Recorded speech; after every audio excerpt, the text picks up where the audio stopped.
BFM Business, Grand Paris, Caroline Brun. Retour sur le plateau de Grand Paris pour poursuivre cette rentrée politique que nous faisons à l'occasion des sénatoriales en recevant différents candidats de différents partis. Aujourd'hui, je reçois Marie-Christine Arnautu. Bonjour. Bonjour. Vous êtes responsable du Front National Île-de-France, conseillère régionale et aussi... Je ne suis plus conseillère régionale, malheureusement, depuis le 2010. Pardon, excusez-moi. Mais ancien conseiller régional. Ancien conseiller régional, voilà. Et vous êtes tête de liste donc au sénatorial dans le 77 en Seine-et-Marne. C'est ça. Alors, peut-être parlons un peu de l'enjeu des sénatoriales pour le Front National. C'est nouveau ? Vous savez, on a toujours présenté des listes au sénatorial. Bon, c'est vrai que dans le contexte actuel, c'est nouveau parce que nous pensons très sincèrement non seulement avoir des voix, mais peut-être même avoir des élus. Et on l'a encore vu aux journées d'été de Marine Le Pen à Nice. C'est vrai qu'elle a réussi à créer une grande dynamique, un esprit d'ouverture. Et je pense sincèrement que la situation de notre pays s'étant particulièrement détériorée, et en Île-de-France encore plus, je crois qu'il y a beaucoup de... Fenêtre, c'est ça ? Qu'il y a une fenêtre, mais que surtout, il y a beaucoup de maires de petites communes qui en ont marre, parce qu'il n'y a pas d'autre terme, et qui, je pense, vont voter Front National parce que voilà, la détérioration des services publics, la pauvreté des petites communes, la dislocation aussi du territoire due aux réformes territoriales. Voilà, on reçoit quand même beaucoup d'appels au secours de leur part, et je pense qu'ils ont des bons scores à ces sénatoriales-là. Alors vous avez vu que c'était parfois compliqué, qu'il y a des listes dissidentes à droite, à gauche, beaucoup à droite en tout cas en Île-de-France, mais il y en a aussi à gauche. Est-ce que vous pensez profiter de cette situation-là? Est-ce que ça peut vous aider? Écoutez, vous savez, nous ne profitons pas, je dirais, nous sommes tellement exclus du système, parce que je vous rappelle qu'un électeur sur 5 a voté Front National aux dernières régionales et au cantonal, et que malgré cela, nous n'avons d'élus ni à l'Assemblée ni au Sénat. Donc je dirais que les magouilles du système ne nous intéressent pas. Mais par contre, ce que je pense, c'est qu'effectivement, une fois de plus, l'arroseur va être arrosé. Il y a de fortes chances, oui. Alors, Marie-Christine Arnautu, est-ce qu'on peut dire qu'il y aura des listes Front National partout en Île-de-France? On sait qu'il y a eu une interrogation, notamment dans les Yvelines. Peut-être précisément parce que le Front républicain... La liste a été déposée dans les Yvelines. La liste a été déposée. Oui, c'est Philippe Chevrier qui est responsable départemental et qui est tête de liste dans les Yvelines. Nous avons donc des listes Front National dans tous les départements d'Île-de-France. À Paris... on va parler de Paris parce que c'est une situation un peu particulière, justement. Mais sinon, dans les 6 autres départements, nous avons un candidat Front National, bien sûr. Donc justement, je voulais qu'on en vienne à Paris, puisque c'est un cas, vous allez y revenir bien sûr, un peu particulier, puisqu'Alain Dumay, donc, qui est tête de liste, n'appartient pas au Front National. Exactement. Alors, ça, c'est un cas de figure un peu curieux. C'est un cas de figure. Alors, c'est vrai. Donc, je vous ai dit 7 départements avec des têtes de liste Front National et des listes entièrement Front National. À Paris, c'est vrai qu'Alain Dumay mène sa liste indépendante, soutenue par le Front National. C'est une liste d'ailleurs où il y aura 5 représentants du Front National. Pour le reste, vous savez qu'il y a 14 noms à Paris, mais 12 titulaires. Pour le reste, les 7 autres seront divers candidats.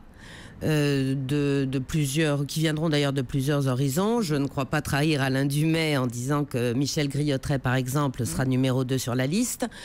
Et je dois dire, après avoir discuté longtemps avec Alain Dumay, je suis assez heureuse d'ailleurs qu'il mène cette liste-là, parce qu'il était lui-même d'ailleurs aussi aux journées d'été de Nice, et il représente, si vous voulez, pour nous, tous ceux qui nous... Enfin, sans rejoindre vraiment le Front National, en tout cas, s'en rapproche et surtout, il fait partie, Alain Dumay avec d'autres d'ailleurs, de gens qui ne satanisent pas le patriotisme. Voilà. Donc c'est ce que vous appelleriez une prise de guerre à l'échelle de la capitale? Non, il n'y a pas de prise de guerre, parce que c'est pas du tout dans cet esprit-là que nous faisons cette liste-là. Je pense qu'Alain Dumay, je suis sûre même, est un patriote. Il est connu quand même sur... Il faut rappeler peut-être quelques éléments de son parcours. Donc c'est un ancien journaliste économique qui a commencé à Valeurs Actuelles, qu'on peut écouter sur Radio Courtoisie. Et par ailleurs, il a été à un moment donné de son parcours, dans les années 80, maire UDF du 2e arrondissement. Donc il y a quand même je dirais, un ralliement. Oui, mais enfin, par définition, d'ailleurs, sa liste s'appelle indépendante. Je pense que là, ça veut bien dire ce que ça veut dire. Il est indépendant. Nous ne partageons pas toutes les mêmes opinions sur tous les sujets, mais je dirais tant mieux. Ça prouve que le Front National est un parti démocratique qui prend en compte les opinions des autres. Cela étant, sur Paris et sa profession de foi, je ne sais pas si vous l'avez vu. Justement, j'ai une question sur sa profession de foi, parce qu'il dit c'est une ligne d'entente à droite. Mais il y a quand même une partie de la droite qui ne veut pas de cette entente.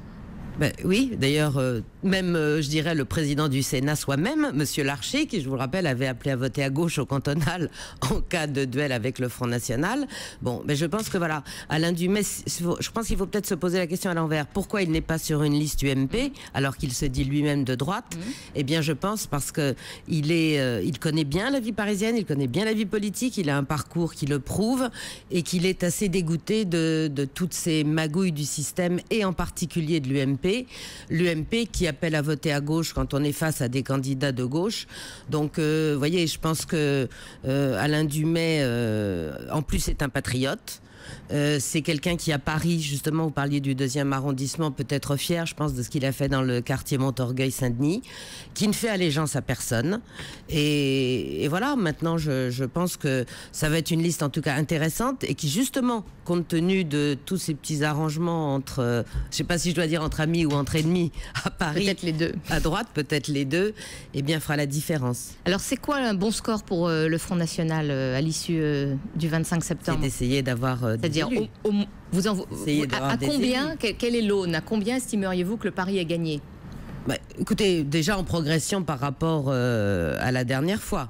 Mais là où j'insiste surtout, c'est que je fais un appel, mais laissant Paris un petit peu à part, parce que je pense que Paris, encore une fois, la notoriété d'Alain Dumais et son travail fera son œuvre toute seule. Mais ce que je voudrais dire, c'est pour les petites communes rurales, justement, où il y a le démantèlement des services publics, où elles sont de plus en plus endettées, où finalement elles ont été trahies quelque part par les sénateurs en place, puisque le Sénat, je vous le rappelle, a quand même vocation à représenter les collectivités territoriales, et les a bien laissé tomber, à voter d'ailleurs la réforme de Brice Hortefeux sur les collectivités territoriales. On sait très bien ce que ça va donner. Donc à eux, je m'adresse vraiment à eux en leur disant votez pour les listes Front National qui vous sont présentées, parce que nous défendons évidemment le service public, nous défendons les départements, et puis à l'ensemble des grands électeurs, qu'ils regardent les faits. Regardez, le Sénat, en 2008, n'a fait ni plus ni moins que de cautionner le vote de l'Assemblée, par exemple, sur la Constitution européenne, alors que les Français s'y étaient majoritairement opposés. Voilà, c'est pas ça la démocratie. Alors, parmi les questions importantes, vous avez cité la question des services publics, mais il y a aussi une question très importante en Ile-de-France, qui est celle du logement. Bien sûr, on a vu que même si les prix de l'immobilier pouvaient peut-être donner l'impression de se tasser, ils sont à un niveau très très élevé. Absolument. Il y a eu, il y a quelques jours, un passage devant le tribunal à Montreuil de 12 élus de Seine-Saint-Denis qui avaient pris des arrêtés anti-expulsion juste avant la fin de la trêve d'hiver, arguant du fait qu'il y avait de plus en plus d'impayés de loyer, mais qu'il y avait aussi de plus en plus de misère. Quelle est votre position? Moi, je suis ravie qu'ils le découvrent en 2011. Si vous voulez, ça fait des années, nous, qu'on voit la misère augmenter en Ile-de-France. Vous savez que moi-même, avec beaucoup de secrétaires départementaux d'ailleurs d'Île-de-France, nous faisons des maraudes la nuit dans Paris à la rencontre des SDF, donc nous on le découvre pas aujourd'hui. Écoutez, notre solution elle est nationale, bien sûr qu'elle est nationale. Aujourd'hui on voit bien que les 15 ou 16 milliards qui sont donnés à la Grèce hérissent la grande majorité de nos compatriotes, alors qu'eux crèvent la faim, et que tous les jours, particulièrement sur votre antenne d'ailleurs, on voit le yo-yo de la bourse.